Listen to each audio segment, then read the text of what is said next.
you know what? I'm just one of those guys that ignore medical health. I'm going to go to the doctor and I'm going to ask him for some bloods. Only because I hear that's what people do. I never would have thought of that, but I thought this isn't normally me. So how tired are you thinking? Like your normal day's work, come home and you just fucked, or you tired it all day? I was tired. I was tired at work. Yeah. I could have slept standing up. Yeah, right. At some stages. And you know, to this day, I don't know if it's connected. But that's what got me to go to the doctor. Okay. Yeah. Prostate had never entered my head.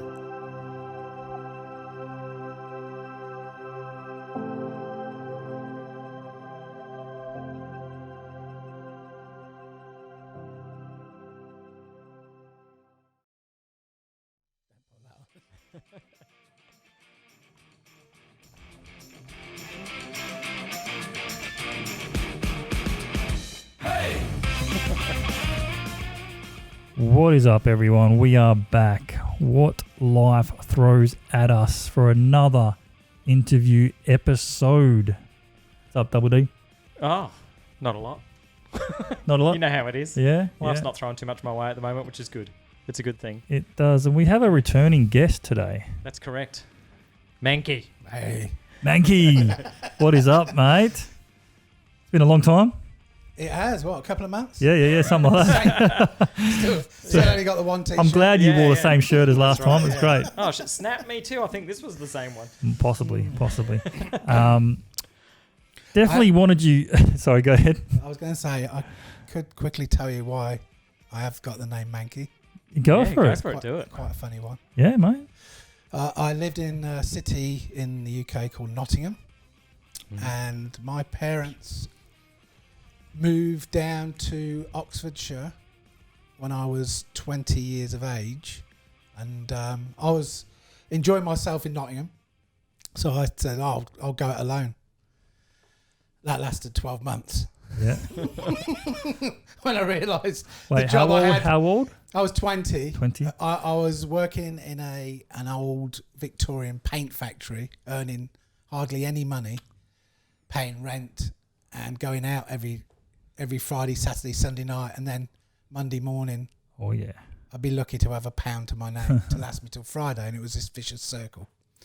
So as any true wimp would do, I ran back to my parents to go down south. I mean, we're talking a 2-hour drive, but it was like being transported to another universe from Nottingham, which is a working class northern city, to basically old money universities.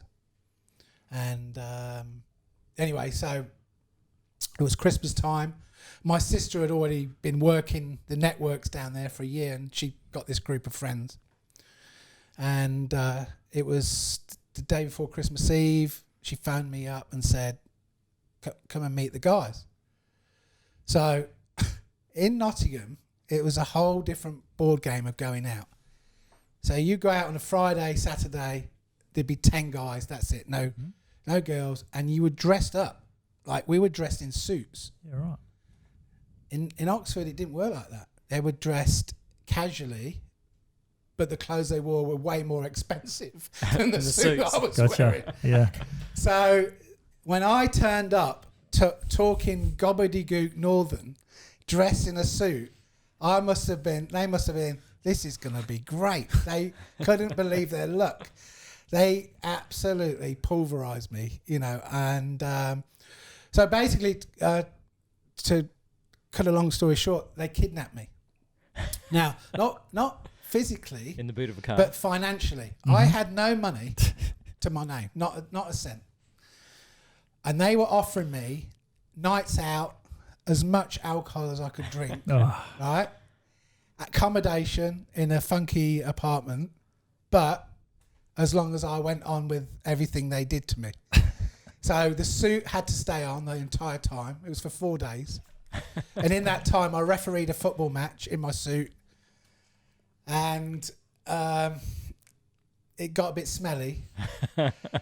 And so they started gaffer taping areas where it could come out like... Fuck. Smell. Smell. Until one point, someone just said, "Man, you are so manky," and that was it. That's wicked. They called me Mank, the Mankster. Mank. Manky, yeah. And it was great. And became lifelong friends, but I had to pay a price. Yeah. One night, they got me to wear one of the guy's shoes. I was a size 11, and his was a size 7. Oh, no. And I had to wear them the whole night on a pub crawl. But to me, it was easy, easiest money I've ever earned. Free Just to get piss. free piss, Yeah. free food. Free accommodation. Oh, mate, they could have kidnapped me for years. I'd have loved it. Manky. Manky. There you go. The history of. Yeah. That's Yeah. cool. Well, Manky, you are back on this show because not just because of your bubbly personality and how awesome you are and the great storyteller you are. You do have an interesting story though that we wanted to sort of touch on. Yeah, and obviously this being about what life throws at you, and so you've had cancer. Mm-hmm. Yeah, I have. that's it. So, and prostate cancer. Prostate cancer, yeah. Yeah. Very aggressive prostate cancer. Mm. And so... So how old are you when you discovered this? Well, I'm 56 now. I was probably 51. I was at the prison. Oh, yeah. 51, 52, I was at the prison. And I'd actually been experiencing a lot of tiredness. That's it. That was it. So you're pissing okay. everything was okay. Yeah. In the bedroom. Yeah. Yep. Action was good. Everything was good. No clues It's never apart been from good. It was normal. It was functioning. as per normal. Yeah. So the only symptoms that you had were Tiredness. tiredness. So you But went to I the didn't even doctor. know that was a symptom for anything. I was like, Just buggered. you know what? I'm just one of those guys that ignore medical health. Mm. I'm going to go to the doctor and I'm going to ask him for some bloods. Only because I hear that's what people do. I never would have thought of that, but I thought this isn't normally me. So how tired are you thinking? Like your normal day's work, come home and you just fucked, or you tired it all day I was during tired. work? I was tired at work. Yeah. I could have slept standing up Yeah, right. at some stages. And do you know, to this day, I don't know if it's connected. Yeah. But that's what got me to go to the doctor. Okay. Yep. Prostate had never entered my head, and funnily enough, I'd at 50, you get the little present from the government, which is the box for bowel cancer, but you don't get anything for prostate. Anyway, I went to the doctor, Dr. Uller, who works at the Midland GP Super Clinic, and a lovely little man. Shout out. Yeah, he saved my life. And anyway, so I told him, he goes, okay, we do blood tests, and he wrote all these things down. He gave me the sheet. I'm leaving, and he shouted at me, he goes, have you had a PSI? And I said, what's a PSI? He goes, prostate. And I said, no. So he said, grab the paper back, and he wrote it on and handed in the bloods, did my thing. Come out of the prison 2 days later, and there's a message from Midland GP Super Clinic saying, can you please make an appointment as soon as possible? And that's never good when they want to see you. No. After And you've had I'd some never, tests you know, I'm 51, 52. I'd never heard that in my life. done. Yeah. And so that was a bit scary. Still didn't know what it was about. So I went in to see Mr. Uller. And he's very calm, and he's looking at the paperwork. And he goes, blood sugar, a little bit high. I went, oh, okay. He's easing you into it. He's dragged me in for blood sugar. A little bit up. Maybe I've got a bit of diabetes or something. Yeah. And he goes, PSI, little bit high. Should be 0, and it's 71. I'm like, Shit. now, 71 could be What does that mean? 71 Yeah. of 10,000. That's right. So, Yeah. So he goes, this could be not a problem, this or that, but I'm going to make you an appointment for an oncologist, right? And I get home and I do what every normal person does now. They Google it. Yeah.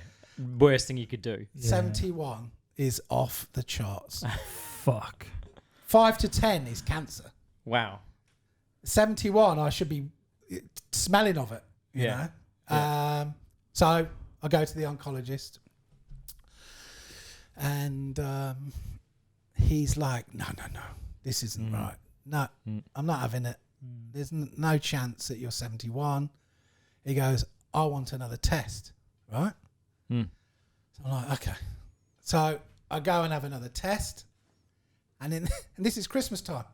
So I have the test done, but my oncologist is now on 6 weeks leave. So guess what? The test comes back, it's 71. Wow. But I have to wait 6 weeks. Fuck. Should have gone to someone else, but I stayed the course with this guy. Yep. So now he's going, okay, but still don't panic. It could be an enlarged prostate. It could be this. It could be that. So we're gonna take a little piece out of there and we're gonna have a look, which they did. Call me back in. Yes, no worries, but you've got cancer. Now we're looking at it, and it looks like it's all contained nicely within your prostate. Right. So he said, I suggest that you have it cut out. Yep. He said, you could have radiation, but he said that means once you had radiation, it scars the tissue inside. It makes it very difficult to deal with afterwards. Okay. So I'm like a guy that goes to a mechanic who knows nothing about cars. I know nothing about oncology. I'm in the lap of the gods. I'm in his trust. 100%. Yeah. So I go along with what he said. I go in and they take a little bit out, which I'm repeating myself there. He's now bucking me in for the radical operation of taking the prostate out. Yep. And I'm just not doing my homework in this. I'm just letting it slide. I'm not looking at what is actually going to happen, because you don't understand how big an effect it's going to have on your life. It's big. But I didn't know that. And that's my fault for not doing my homework. I should have done. So I go in, and then I wake up. I'm in the recovery unit, and I've got a tube coming out of my penis, catheter. Yep. And a massive bag at the bottom, which is gathering urine. And I'm very, very sore. I've got a big hole, big wound, and of course the catheter is rubbing on my penis. Where's the surgery exactly for that? Prostate cancer in the stomach there? Yeah, just above. Just below your tummy button. Yeah. Okay, Yeah. just there. Down there, it was about a 4-inch Yeah. wound. I was feeling very sorry for myself, but then the pain just started to get worse. And it was at night. Next door, a guy was crying all night. So I wasn't getting any sleep, and I was in pain. And I called for the night nurse. And these people they're fantastic. They're amazing. Shout out to the night nurses in which hospital? Shout out to the nurses. This was Murdoch. Yep. It was. I'd gone private, which is another story. Don't worry about going private. The operation cost $6,500, and the fund that I've been paying into for 20 years gave me $1,500 towards it. Yeah. Right. So I'm like, what was the point in that? I should have just put all my money into another bank account. Fucking hell. Yeah. Anyway, so she, poor thing, had to squeeze some ointment on her finger and actually rub it into the end of my penis, which is a surreal experience, to say the least. I was still coming down off the drugs probably, and I was like, what? This is crazy, man. Yeah. I spent 3 days in there, slowly, each day getting better until I could actually walk. And then it was time to go home, and I had to have 6 weeks off work at the prison. All the time carrying my little bag, which was... Your little catheter. It was hard work. Shit. The amount of tubes of ointments I went through. Just rubbing it on your knob. Just rubbing it on your knob constantly. Constantly. Yeah, it was like a teenager. It was hell. It was hell. Oh, it wasn't in a good way. No. And then it came the day to have the catheter taken out. Yep. And so funnily enough, my next door neighbour had been through it. My next door neighbour had had the operation, and he actually said to me, "Oh, I can give you some pads." I'm like, "Pads?" He goes, "Yeah." He goes, "When they pull the catheter out," he goes, "you're going to have a bit of leakage." Yeah. He goes, "Mine lasted for a week and a half," and he goes, "I've got all these pads left over, so you're welcome to them." Okay, I went in. This nurse said, what can I do for you? I said, "Oh, I'm here to have the..." She said, "Oh, okay." Go in one of the stalls there, pulled the curtain around. I didn't know that she'd never done this before. Oh, Fuck's sakes. She'd never done it before. Did you want to know? So I'm lying there. She's grabbed the tube and she said, "Right, deep breath in, deep breath out, deep breath in, deep breath out." And then as I did the deep breath, she just yanked it. And I have never experienced pain like it. I screamed. I'm in pain thinking about it. I screamed so loud that the doctors came running in. Yeah. And then she told me 5 minutes later, she apologised and said, "Look, it's the first time I've done it, and you should have had some painkillers before." For fuck's sake. Jesus.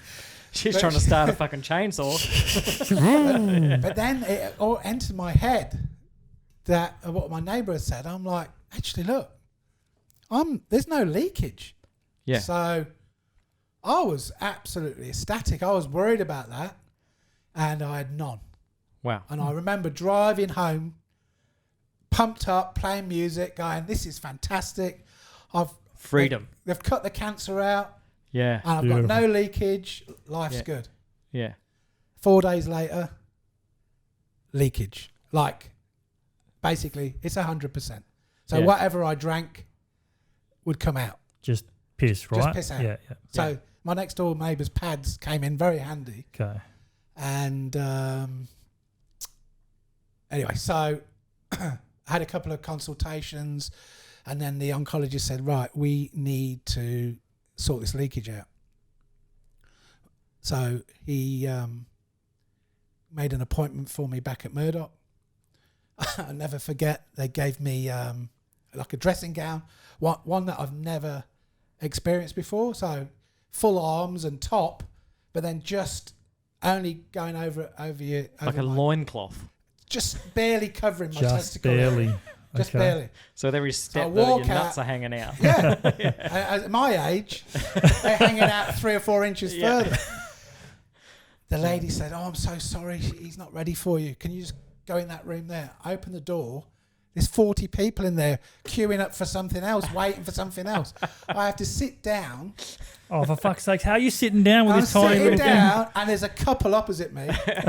Oh, boys are on Jesus. display. I mean, I'm glad it wasn't Valentine's Day then. And I was bright red. Yep. I was really, really conscious, and I'm like, the stuff I've had fingers pushed up me. I've had this and that, and now this. Yeah. Anyway, she calls me in. It was only there for 30 seconds, but that felt like a year. Wow. She calls me in. I walk in. There's the table to sit down. There's a big TV on the wall. 2 young nurses, and then he's over in the corner doing some work on his computer. So I'm like, God, get me through this. I don't like the young nurses being there, but anyway, they shaved me, got me ready. No attractive. Fuck's sake. Yeah. Attractive enough. Well, I mean, you know.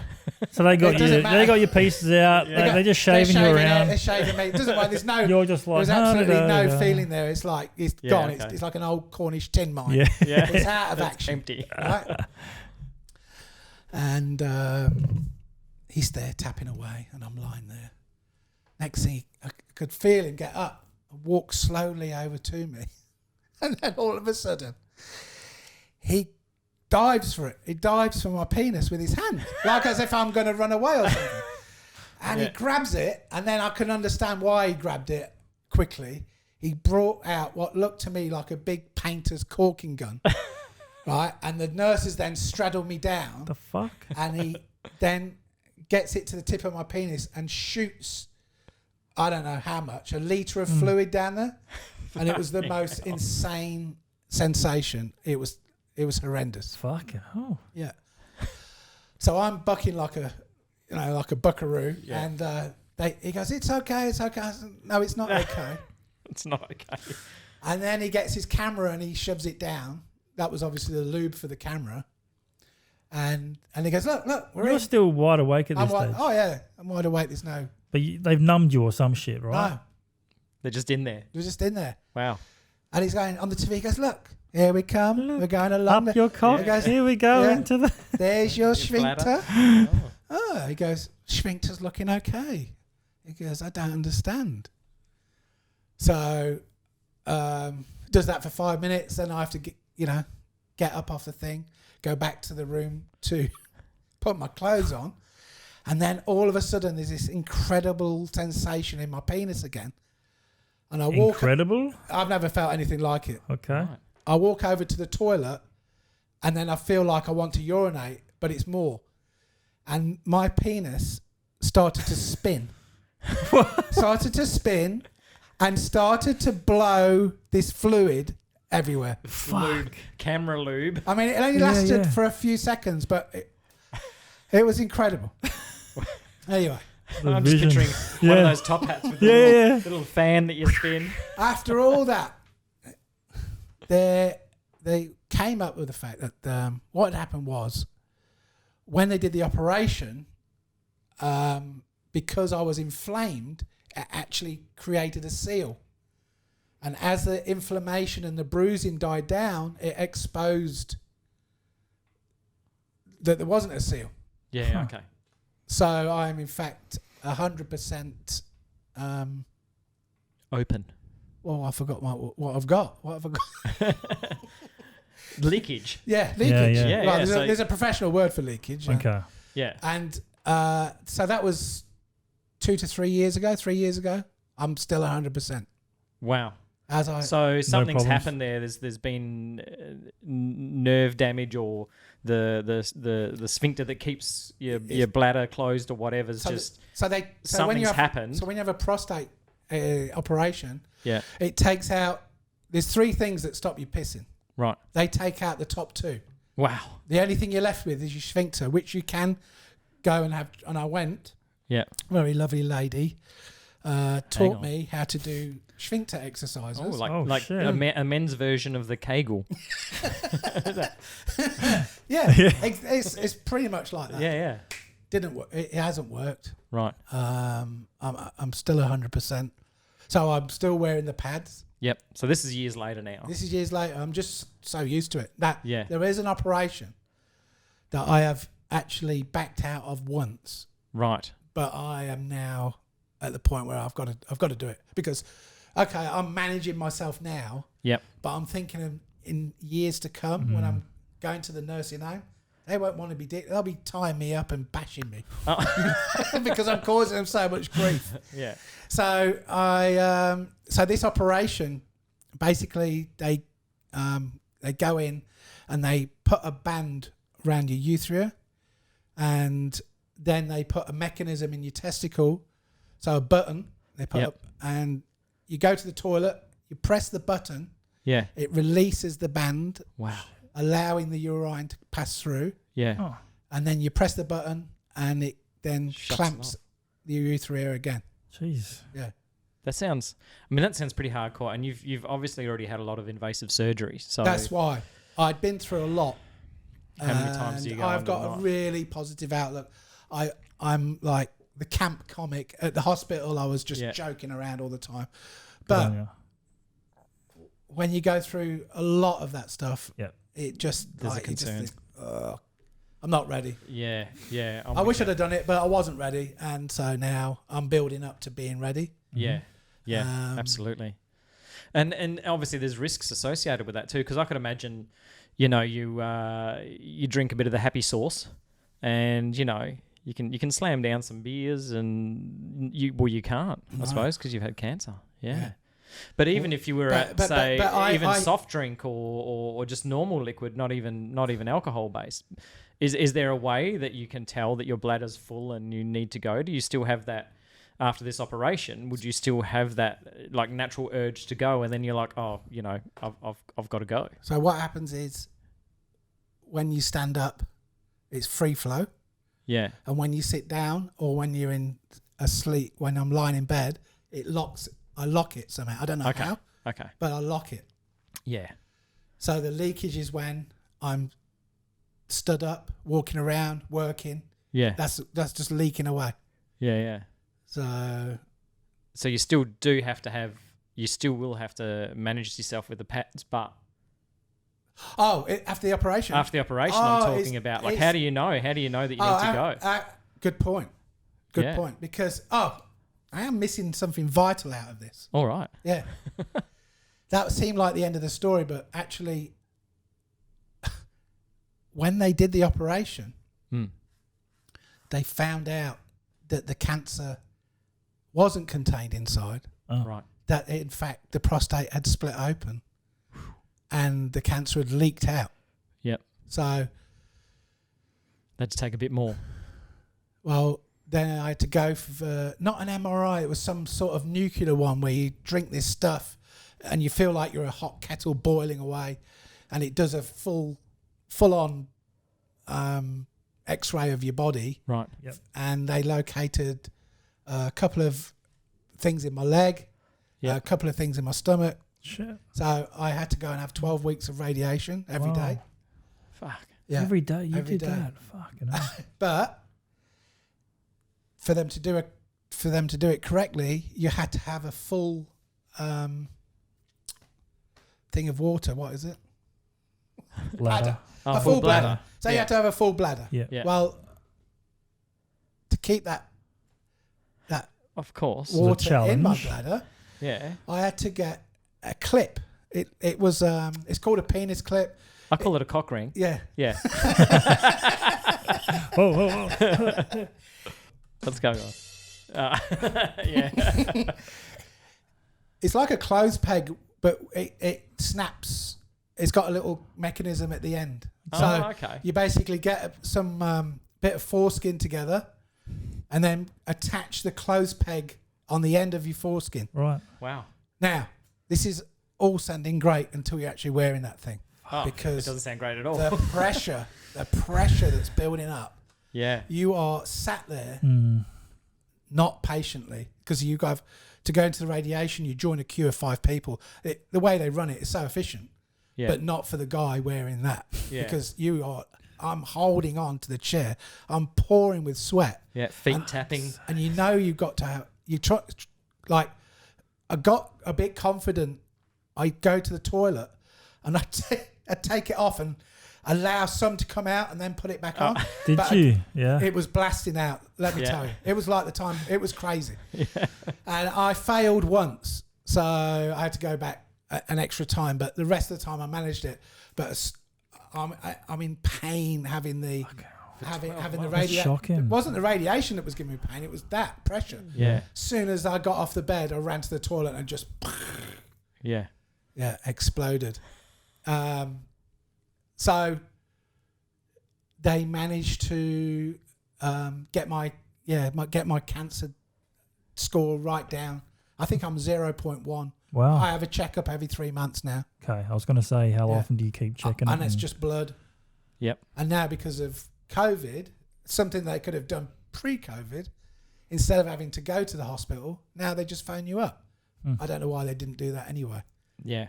They're Well, still that's- getting their they're still getting their coin. Yeah. And that's something that's good that's come out of it, because I too have, you know, just for a prescription for medication, I can just do it by the phone. Yeah.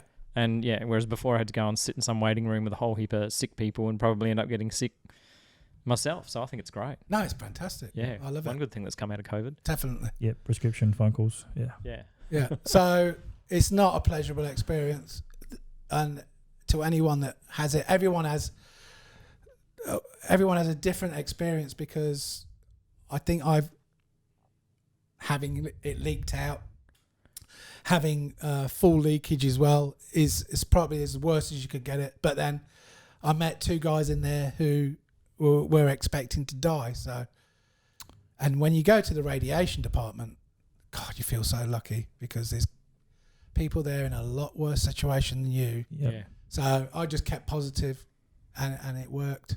Do you put it down to the fact that they discovered it really early? Oh no, they discovered it late. So I'm very lucky. Prostate, because your number was super high. yeah, so that's why they I always discovered hear it. that the survivors of it, they get discovered real early, so you can survive it. But Now the the ones that numbers- get discovered early, it can be treated better, easier.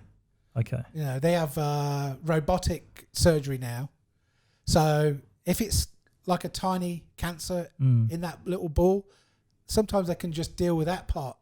And their whole thing they're trying to do is reduce the amount of damage they do inside you. Whereas with me, you just got a butcher's knife and just cut Yeah. around all the nerves. So there's Yeah. no feeling there whatsoever. So not only are you pissing all the time, you also turn into a eunuch, which is, has a devastating effect on a healthy sexual relationship. Yeah, with your loved ones. Yeah. Well, with anyone, they don't have to be your loved ones. Or if you just masturbate. So yeah, that's all finished with. fucking Wow. hell. So you've got to get a new hobby. Fuck. Okay. That's got to be incredibly difficult.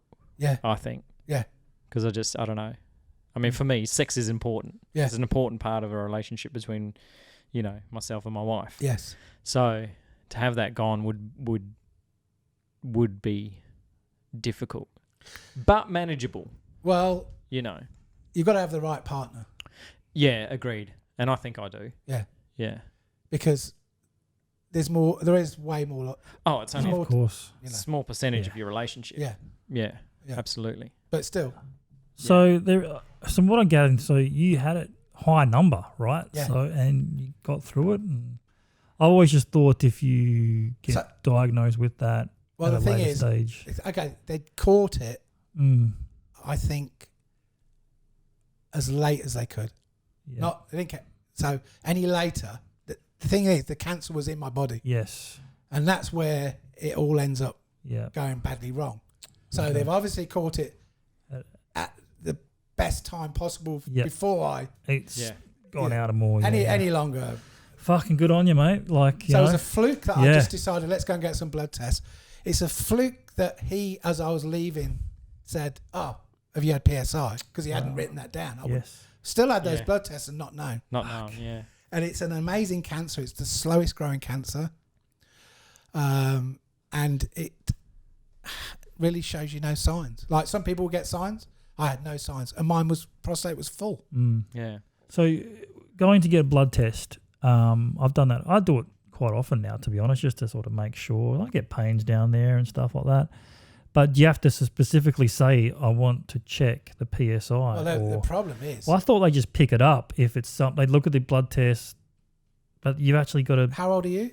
I just turned 40. So you're not allowed one for another 10 years. Wow. PSI? Yeah. Unless you want to actually pay for it yourself. So they will not give you one until you're 50. But my oncologist reckons that mine was growing inside me from my mid-40s. Really? See, and that's where I'm at 45, and when I was on that call for a prescription, the doctor goes, "Oh, you've just become, you've just changed to 45. We're going to have to get you to come in for a full checkup and and I haven't been in, and that was in October. Okay. So, but it's right there in the back of my mind that Yeah. I should go in and get Definitely. my bloods done and that. And I do get my bloods done on a regular Yeah. basis normally, but it's like as you get older, it gets scarier because it's, the chance of them finding something. But then obviously they need to find Well, if you've got something wrong. If you hide under a rock, if I'd have hidden under a rock, and don't get me wrong, it's not like I was really doing any research or worried about that. I didn't even know. There was a bit of fluke connected to it, but I wouldn't be here now. I'd be dead. Yeah, Yeah. that's right.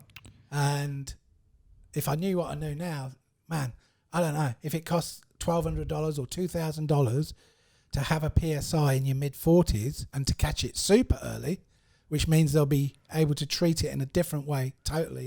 Yeah. And you keep all your faculties. Yep. Fuck. So I didn't even realise that, man. I didn't realise you got to pay that kind of money just to check that. Well, you get it for free at 50 years of age. Wow. Yeah. But to me... What's involved in a PSI? Is it not just a blood test? It is a blood test. But it costs you that fucking much just to get a blood test? Well, it might not. Do you know how much it costs? I don't know how much it costs. Okay, I'm just so saying. guessing. It could be $200. Okay. It could be. Okay. It could Yeah. be, yeah. Okay. I got you. We don't live in But America. don't forget you are having it checked by... Scientist? Well, it goes to a different department, doesn't it? PSI, I would thought. Don't know. Not sure. But Yeah. yeah. Well, there you go. But look, if you're going to go and spend 90,000 on a Prado, you know, why wouldn't you spend $1,200 on saving your life? 100%. That's exactly right. So that's the motto for today, boys and girls. Girls don't have prostates, but you still get cancer. True. Is to maybe go and get that checkup. 100%. Yeah. That's really Just interesting, man. go Good and on say you. g'day. And well done. Yeah. Well done for getting through that shit. And thank you for sharing. No Because worries. there's some pretty private stuff there you've shared. Absolutely. Really good reminder for anyone watching this or listening to this episode to Yeah. Go and see your doc. Go and see your doctor. what was his name again? Maybe he'll help you out. Dr. Ulla. Oh, Ola. God, he's going to be inundated. With the millions of people watching this That's show. right. Thanks. PSI test. Yeah. I actually went back for I think some medication and bought him a box of chocolates, and he just was, well, what's this for? Yeah. He's just doing his job, you know. Wow. Does it on a daily Just basis. does it on a Saves daily lives. basis. Exactly. That is super cool. Well done. Thank you very much, Yeah. Mankey, Thank you. for coming in again and Gentlemen. sharing that story. That's really cool. Absolutely. Thanks a lot. All right. Until next time, this has been What Life Peace Throws at Us. Absolutely. And stay safe, everyone. Yay. Stay healthy. Get your checkups. That's it. Hit the like, hit the subscribe, all that good stuff. Mm-hmm. See you on the next episode. Peace.